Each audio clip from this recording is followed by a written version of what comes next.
Grandmother's Dreamcatcher. Written by Becky Ray McCain and illustrated by Stacy Chouette.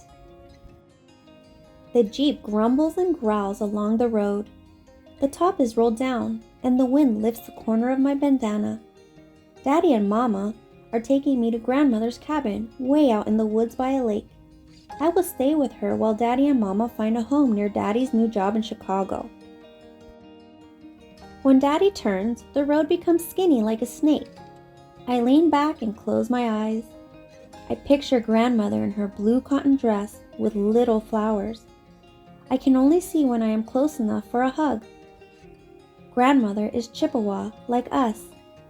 She is tiny and brown, with dark shiny eyes that wrinkle in the corners when she smiles. She is almost light enough for me to lift in the air. That is what I will do someday when I am a bigger girl. I will lift my grandmother into the sky. She will flutter and fly and sound like a bird when she laughs as we float above the trees. The Jeep stops. It is night outside. Grandmother opens my door before I do, and I tumble toward her, half asleep. I lean against her as we walk to the cabin. The chilly night wind races through the trees and around me. In the copper pot on Grandmother's wood stove, water makes giggle sounds as it bubbles and boils.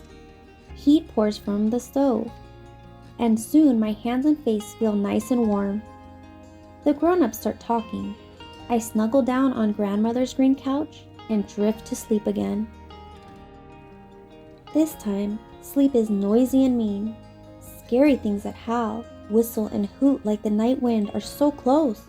I scream and I reach for Mama and Daddy, but in my dream, they can't hear me.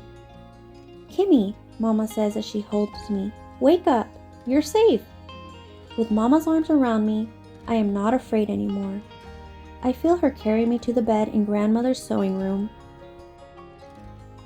In the morning, sunshine is scattered over my bed and Grandmother's floor. The grown-ups are talking in the kitchen.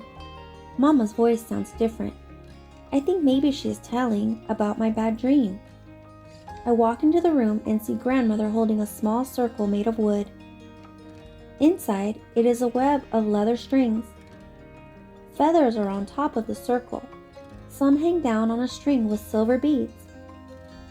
"Good morning," I say. "What's that?" "A dream catcher," Grandmother says. "What does it do?" I ask. Grandmother laughs. "You'll find out." The dream catcher's beads shimmer in the sunshine while I eat breakfast. When I see Daddy with the suitcase, I feel sad, deep inside. Mama gets her coat, and I run to her. "We'll only be gone a week," Mama says as they hug me goodbye. I give them my tightest hugs. A week is too long. Grandmother stands beside me. We watch the car grow smaller as they drive down the road. It's like another terrible dream just happened. I feel lost and alone. "Come on, child," Grandmother says. "We have a dream catcher to make just for you." In the woods by the lake, Grandmother and I find a green twig that bends. I find some black and white feathers. Back inside the cabin, Grandmother brings beads, leather string, and thin leather strips. She makes a circle out of the twig and ties the ends together with a piece of leather. I choose 3 silver beads and string them. Then I tie 1 feather to the string. Grandmother loops a long piece of leather string around and around inside the circle to make the web. As she works, she tells me a story. "Before you and I had grandmothers, a Chippewa girl had scary dreams," she says. "She would toss and turn and wake herself up with her own screams." "I do that," I say. So her grandmother did what our people still do. She asked the Great Spirit for help, and she was given a vision of a dreamcatcher circle. It had feathers on it just like yours and mine, but the inside was empty. When this grandmother hung the dreamcatcher above her grandchild's head, a spider came down and made the web inside. All the child's dreams were then caught in that web to go to the Great Spirit. Only the sweet dreams were permitted to go back to the girl. "Did it work?" I asked. "Of course," says Grandmother. After we finish the Dreamcatcher, we hang it above my pillow.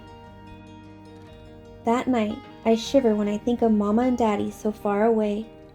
Grandmother finds me. She sweeps back my hair as she rocks me. I am warm again. Somehow, I am in my bed. I only remember my Dreamcatcher floating above my head and grandmother's hands as she tucks my blankets around me. When I awake, I see my Dreamcatcher turn in the morning light. Grandmother peeks in the room. "I'm happy, Grandmother," I tell her. "My bad dreams didn't come last night." Grandmother's whole face crinkles around her smile. We go to the kitchen. "Mama and Daddy will like my Dreamcatcher," I say as Grandmother cooks crispy fry bread. "I think so," says Grandmother.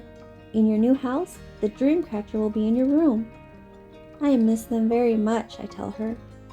Grandmother hugs me close.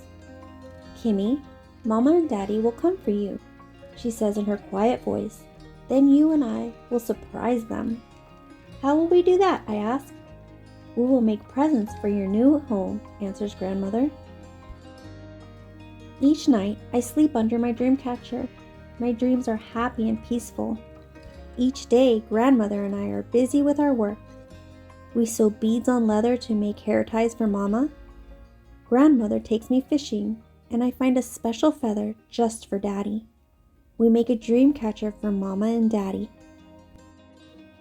But my favorite surprise is the picture I make of my family. There's Grandmother, Daddy, Mama, and me under my Dreamcatcher. Rainbow colors splash out of the feather, and when Mama and Daddy come back, that's the present they liked best.